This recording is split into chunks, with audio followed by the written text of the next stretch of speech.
Thank you very much, praise team. Again, good morning. There's only a few. You're going to have to participate today. Howdy. All right, I got a howdy. Well, thank you for coming. And by the way, I just want to mention kind of the policy of our church regarding snow days. This is not really a snow day in my mind, but if there are any days that the roads are really bad, just know that as if I can get here, I will be here to preach. If I have to lead worship, I'll lead worship. But we will always be open. That doesn't mean that if you feel like you're putting your life in danger, by all means, you could stay home and watch it. But we will be open, and we will try to all meet together, whoever shows up, and we'll worship together. And we'll also try to record it and put it out online for those that can't be here. But that's our policy. We will try to be here as much as we can. Well, we're going to be in Exodus chapter 16.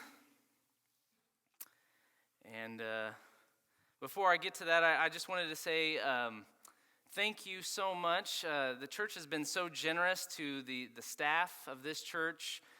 We've had multiple gifts from, I didn't say thank you for way back from Pastor Appreciation Month in October to this past month. Some people gave us Christmas gifts, and so I just wanted to express gratitude for that. I know my wife is in charge of the thank you notes.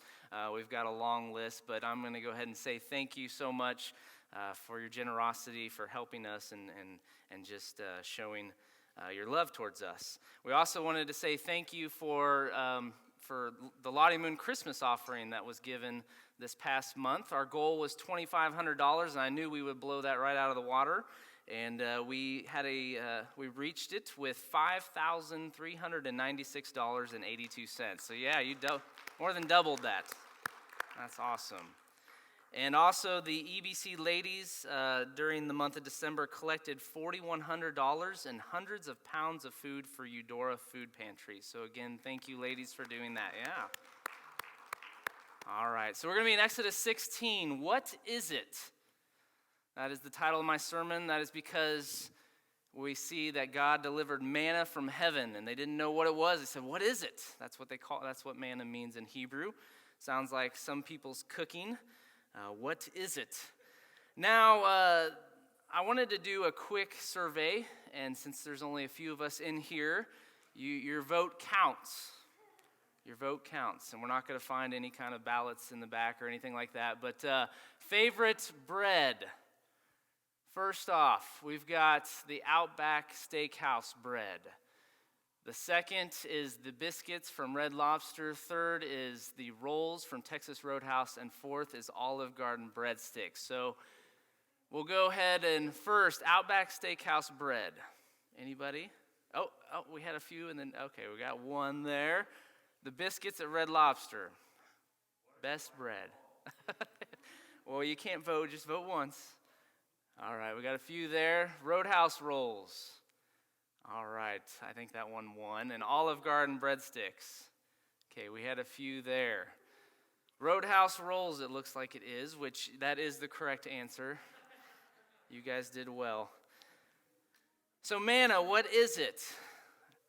So we saw last week, after 400 years of the Egyptians telling the people what to do, God has delivered them, and now he's going to spend the next 40 years driving Egypt out of their hearts, right? And he does that refining them, teaching them how to live day in and day out in obedience and living by faith in God and who he is. And so God refines them. He drives his people to that point through trials and through tests. And we saw that last week, the first big test with Mara and the bitter waters.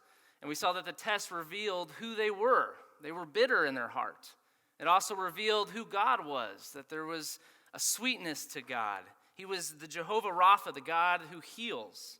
And so he provided water by transforming the bitter waters into sweet.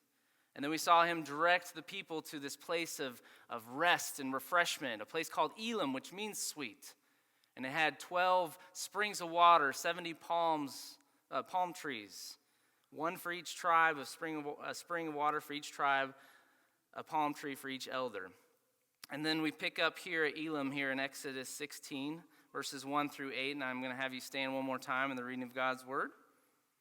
Verses 1 through 8 says, "They set out from Elim, and all the congregation of the people of Israel came to the wilderness of Sin, which is between Elim and Sinai, on the 15th day of the second month after they had departed from the land of Egypt.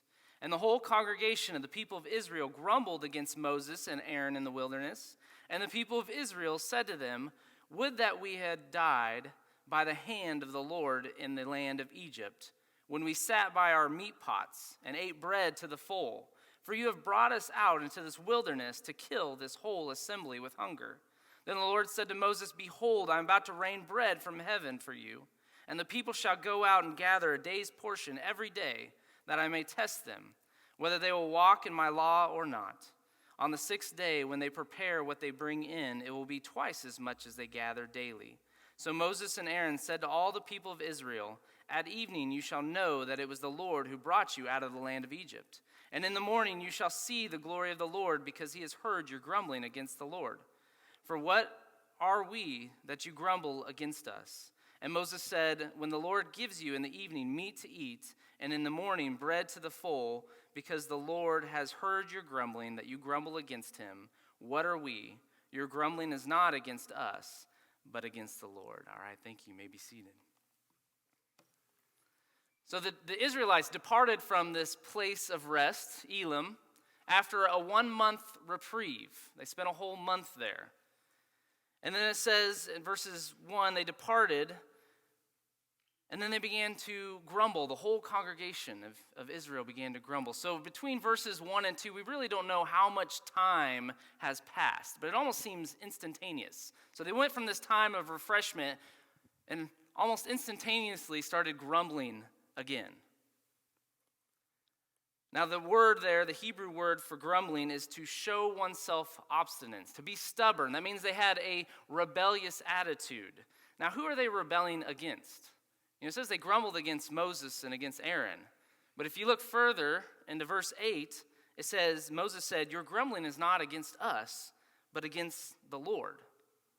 Now, folks, if you ever attend a rock cry expedition with me one of these years that we can finally go, and I know I got you all excited last week with the baobab porridge story. You can't wait to try that.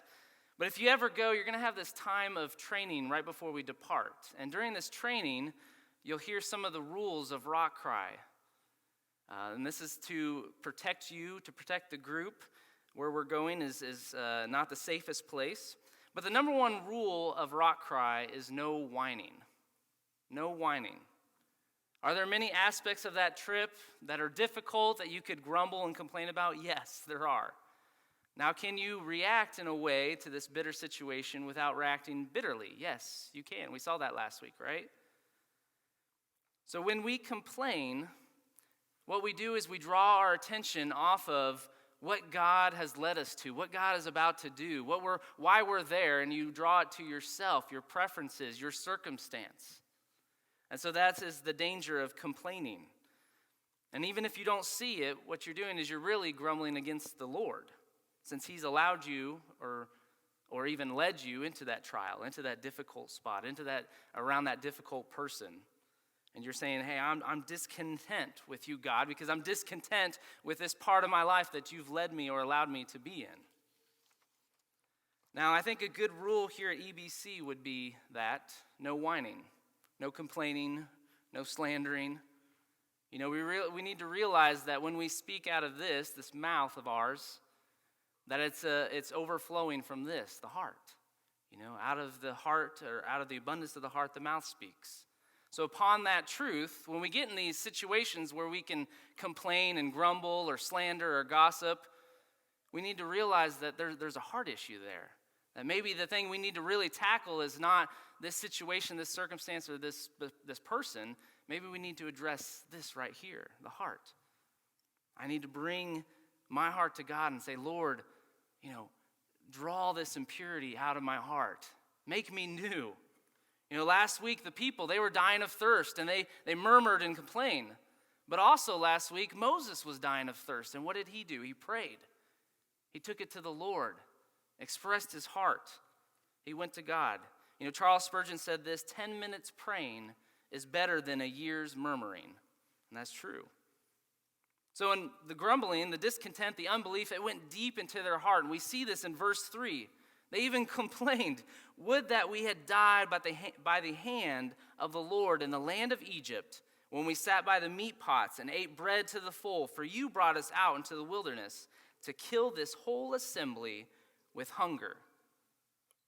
So this unbelief caused selective memory disorder, right? They forgot about God's goodness. And when those hunger pains arrived, they should have responded, you know what? We just saw God deliver us from the hands of the Egyptians. He brought on 10 plagues and destroyed them for us. He parted the Red Sea so that we could pass for us. He provided us with water. He took this bitter, contaminated water and he made it sweet so that we could be hydrated. He did that for us. I believe. And I mean, he's right here. His Shekinah glory is leading us day and night. I believe that he could take care of a meal for us. They should have responded like that, but they forgot about God's goodness. And not only did they forget about God's goodness, but they romanticized their time in Egypt. They thought, oh man, do you remember? We used to have full bellies. We'd sit around the meat pot and just talk. They didn't remember that they were beaten by taskmasters. They didn't remember that their midwives were ordered to kill babies. They remembered having full bellies around the fire. Now, I have a hard time believing that was true. They were slaves. I'm sure they were given enough to survive, but to have full bellies, I don't believe. But that's how they remembered it. And so they collectively concluded, I think it would have been better, the hand that delivered us and destroyed the Egyptians, I think it would have been better if it would have destroyed us instead.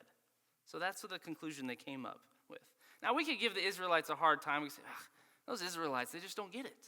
But folks, Satan does the same thing to us. He tries to play on the present difficulty. He tries to play on our forgetfulness. He gets us to lose sight of God's future for us, right? And he twists the past. He romanticizes it where we think, it wasn't so bad back then. Maybe I should go back to that. Satan can't have you moving forward and enjoying this covenant relationship with God. He doesn't want you giving God glory. And so he wants to have you look back, right? Look back and think about the good times. See what you did outside of God's will in a positive light. And he won't remind you of the dark days. He won't remind you that the pain and the suffering and the guilt and the shame and the broken relationships that came with that sin. He won't remind you of how good it was to be freed from that by God's hand and to live in communion and fellowship with him, to live in obedience to God and the satisfaction that comes from that. No. For the Israelites, Satan was like, hey, remember back then? Remember what it was like? Look at your situation now. You're so dissatisfied with God. God led you out into the wilderness to die, but you had full bellies back then. For us, it's kind of a similar temptation. It's just got a different covering, right? Man, you're so stressed. You're so dissatisfied. Look at your present situation. God has allowed you to be in this situation. God's not on your side. Remember the past. Remember what it was like. Remember when you used to turn to pornography and it would help you escape. Remember when you were turning to drinking or to cutting or workaholism or whatever it was. Remember how you could get pleasure and relief from those things. Remember what it was like. That's why, folks, I will continue to plug on a consistent basis how much you need personal time with the Lord during the week.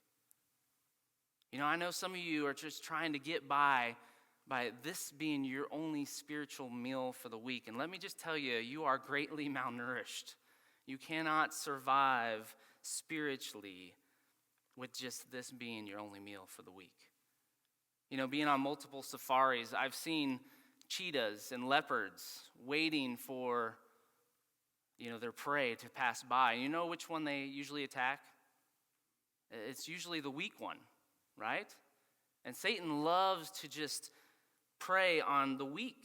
You must be prepared. In order to resist the devil's schemes, in order to move forward with God, you must intentionally be with God during the week. You know, in Psalm 73, the psalmist, he was despairing as he saw the wicked prosper, and as he was dealing with new problems almost every day since he had begun to follow the Lord. And so he almost stumbled back. But then it says he went into the sanctuary of God. And there he regained an eternal focus. He realized that God would one day cast down the wicked into destruction, and that God would bring him into eternal glory. So if you're grumbling and you're tempted to go back to the world, my advice to you is get to the sanctuary. Go back, get with God, be in his word, regain that eternal perspective. You know, folks, I'll just be honest, there were some times the last few months where I just felt myself grumbling and complaining. And I just needed to get back and regain that eternal perspective. You know, I love what Vance Havner said. He said, 1 hour in heaven, and we shall be ashamed we ever grumbled. And I think that's true. So how does the Lord respond to their grumbling against him? Look at verse 4. Does he respond with judgment? Does he say, I'm going to rain down fire from heaven on you bozos? No, he doesn't say that. Does he do it with demands like, hey, before I give you anything, you need to turn away from Egypt. Stop thinking about Egypt. You need to apologize to me. No, he doesn't do that. Does he do it with explanations? Does he say, well, why are you in this situation? Well, let me give you some reasons. No, he doesn't do that. He says he came to them while they were in opposition to him, right? They didn't ask for food. They didn't go to God for food. They just grumbled that they didn't have any. And yet God in his grace, he displayed that he was a God that they could depend on. And he said, I'm about to rain bread from heaven for you. And the people shall go out and gather a day's portion every day. Folks, I know that when we get in these difficult situations, we would love to have all the whys. Why is this happening? Well, here's why it's happening. But here's the thing, explanations, they don't heal the heart. Explanations don't heal a lack of faith. They don't heal the hunger. But promises that are fulfilled do. And that's what God is doing here. He's making promises and he's going to fulfill them. And let's look at the first promise. It was a promise of provision. And it wasn't just something here and there for them to survive, kind of like the Egyptians were giving them. No, he was providing sufficiently every single day. It says their bellies would be full. Let's read verses 11 through 21. 11, it says, And the Lord said to Moses, I have heard the grumbling of the people of Israel. Say to them, at twilight you shall eat meat, and in the morning you shall be filled with bread. Then you shall know that I am the Lord your God. In the evening quail came up and covered the camp, and in the morning dew lay around the camp. And when the dew had gone up, there was on the face of the wilderness a fine flake-like thing, fine as frost on the ground. When the people of Israel saw it, they said to one another, What is it? For they did not know what it was. And Moses said to them, It is the bread that the Lord has given you to eat. This is what the Lord has commanded. Gather of it, each one of you, as much as he can eat. You shall each take an omer according to the number of the persons that each of you has in his tent. And the people of Israel did so. They gathered, some more, some less. But when they measured it with an omer, whoever gathered much had nothing left over, and whoever gathered little had no lack. Each of them gathered as much as he could eat. And Moses said to them, Let no one leave any of it over till the morning. But they did not listen to Moses. Some left part of it till the morning, and it bred worms and stank. And Moses was angry with them. And morning by morning they gathered it, each as much as he could eat. But when the sun grew hot, it melted. And on the sixth day they gathered twice as much bread, 2 omers each. And when all the leaders of the congregation came and told Moses, he said to them, This is what the Lord has commanded. Tomorrow is a day of solemn rest, a holy Sabbath to the Lord. Bake what you will bake and boil what you will boil, and all that is left over lay aside to be kept till the morning. All right, I read a little ahead, but that's okay. So first, God's going to give them, we're talking 2 to 3 million people, quail in the evening. Now, how many of you have had quail before? Okay, well, most of you have. I've never had quail. All right, I've seen quail before. They're small, right? And so I'm assuming that maybe 1 quail per person is may be sufficient, I don't know, or a stretch, it may be a little more. Okay, well, so 2 to 3 million people. We're talking a lot of quail. Well, look at what, to get an idea of how much quail was provided, Psalm 78:27 says, "He rained meat upon them like the dust, winged birds like the sand of the seas." That's a lot of quail. So God provides them, but then he told Moses that in the morning a flake-like thing, fine as frost, would cover the ground. Now this is what the people called manna because they didn't know what it was. And so some gathered much, some little based on their family size, but what was collected met their need for the day sufficiently.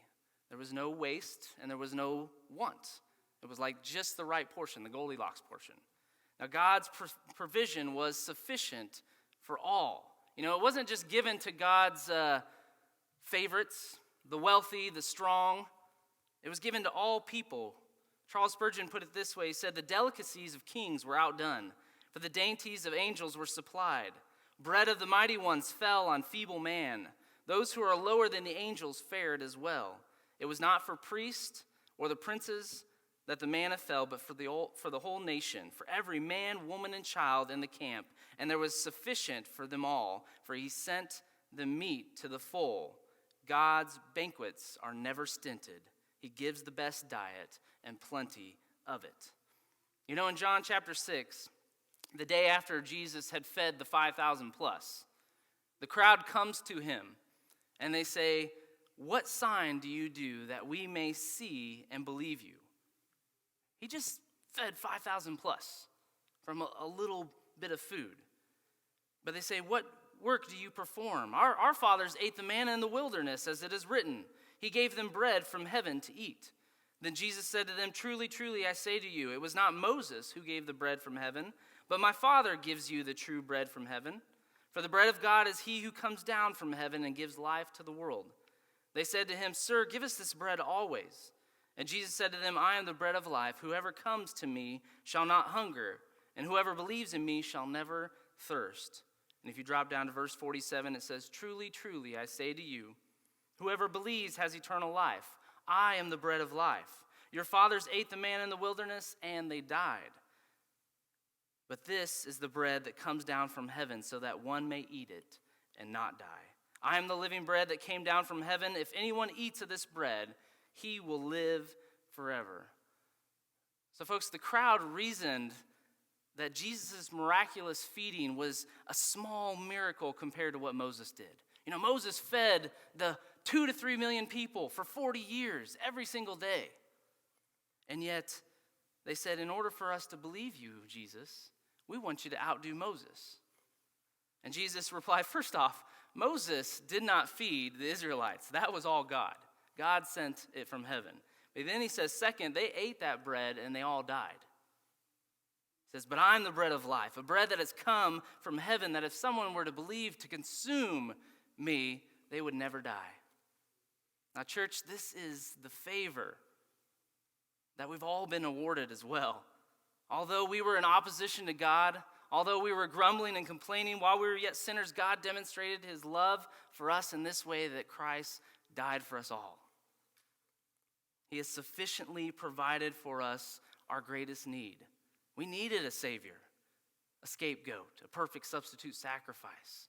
We needed a deliverer, a kinsman redeemer, a door. We needed the living water, the bread of life. And God supplied that through Jesus. You know, Paul said, "My God will supply all your needs according to his riches and glory in Christ Jesus." And I love how John 1 puts it. He says, he provides grace upon grace in Jesus. So when he gives, it is sufficient for our need. There is no waste. There is no want.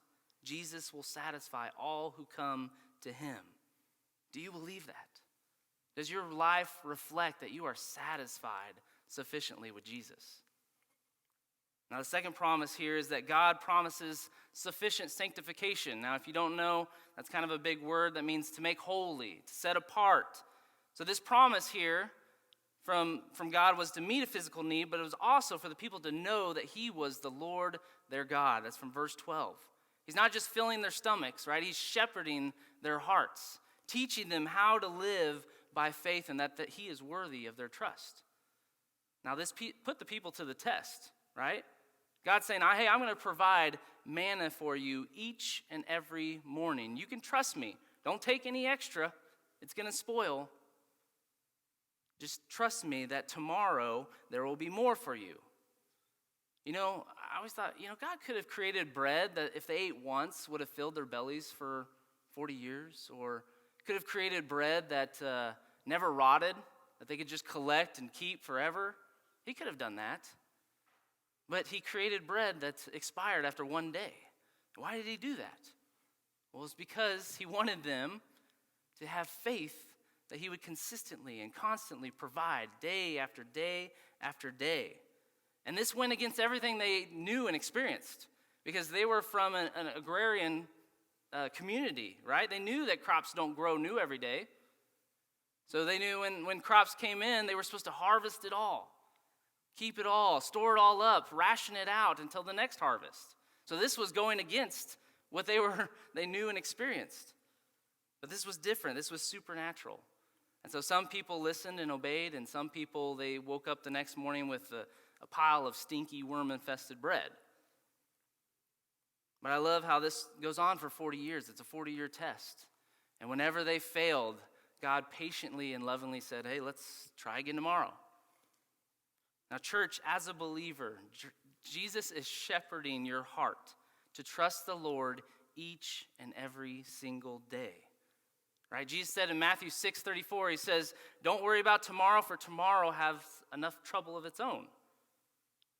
With a new year, I kind of have a new sense of urgency to lose this guy right here. And we've become kind of friends, but I know I need to lose some weight. Well, I used to have these moments about every 6 months in Pratt. I don't know if you've ever done this, but when you look in the mirror, the front looks okay, but if you turn to the side, then you're like, oh my goodness, I look like I'm in my third trimester. I'm huge, okay? So I need to lose weight. So I get all excited, like, hey, I'm gonna start getting active, and I'm gonna bike to work every morning. So I would get out my bike and I would start to go to work. Well, I live on a hill, and I did live on a hill. The church was on a hill, and there was this valley in between. Okay, so the first half was very fun. I was going downhill. But the second half, I had this steep incline, and I'm like, man, I'm ready to call an Uber. Like, I don't want to do this thing. And so if I looked at where the church was from where I was at the bottom of the hill, I would feel defeated. I would want to give up. But if I just looked straight ahead of me and I just pedaled one pedal at a time, I tended not to worry about it. It went a lot easier. God says that today is all we need to tackle.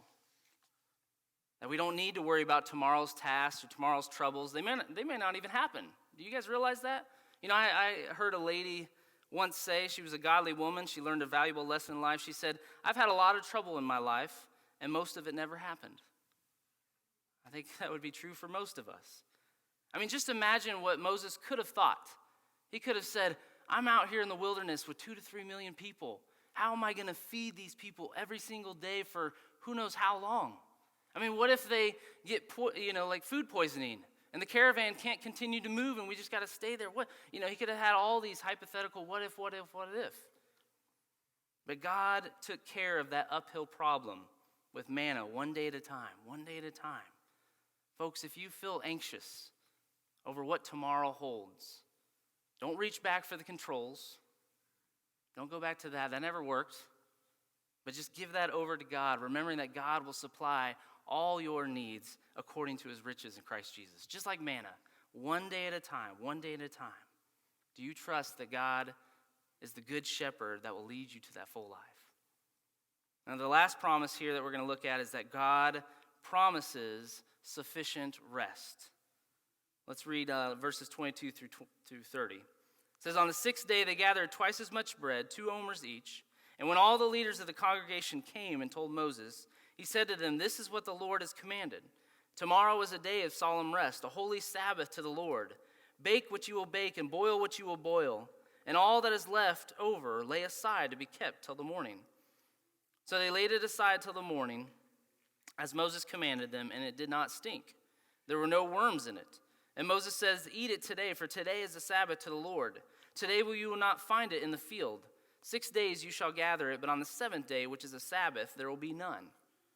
On the seventh day, some of the people went out to gather, but they found none. And the Lord said to Moses, how long will you refuse to keep my commandments and my laws? See, the Lord has given you the Sabbath.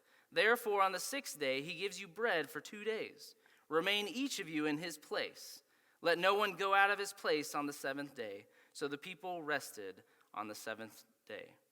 Now, this is kind of interesting. This was before the law was given. In a few chapters, we're going to see the Ten Commandments come into play, where the Sabbath was included. But before the Sabbath was ever given as law, the people were commanded to observe it.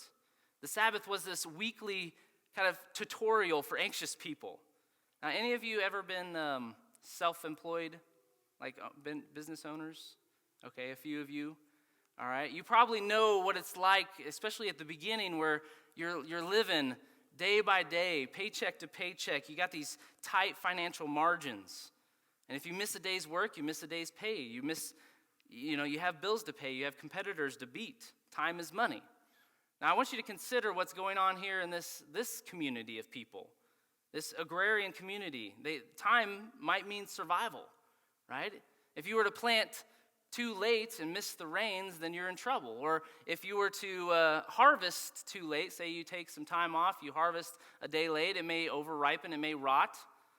And so they had to make sure that they were constantly working. The Sabbath was a test for them because there was risk to it. Now, God was saying through this that I am the creator God who's going to take care of your needs. And embedded in your week is this, in the rhythm of your week is this opportunity to rest. And you're going to do this because I rested on the Sabbath. I showed you what it looked like, but also because I will work on your behalf on the Sabbath. And that was the big thing, is that God is in control, and he's going to take care of your needs. And so you can do this for a day, and the universe will still hold itself together. You guys realize that? And so here in Exodus, it was a test for the Israelites because Pharaoh didn't have this 6 days on, 1 day off philosophy, right? For 400 years, they lived 7 days a week. They worked, and they worked hard. And now God's saying, hey, you need to trust me. I want you to rest on this day and trust that tomorrow you'll be provided for. That today you'll be provided for, tomorrow you'll be provided for. You know that bread that I've been providing each day, it won't be there tomorrow. Trust me. But also the bread that you picked up today, you keep it for tomorrow. Even though it's been rotting each day, you keep that for the Sabbath. Trust me. So he continued to say, hey, you need to trust me. And we saw that some listened and some obeyed, while others walked out on the Sabbath to find some, and there was nothing. I remember a few years into having our first child, so this was about 10 years ago. I was spending both my days off of work, just working, renovating the house, running all these errands, trying to get my to-do list smaller.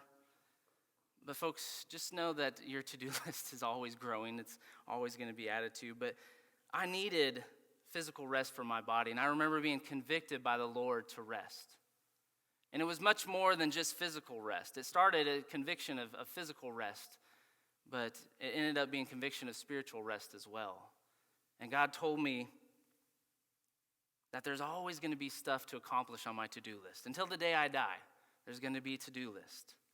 There's always going to be stuff. But the big picture is it doesn't really matter.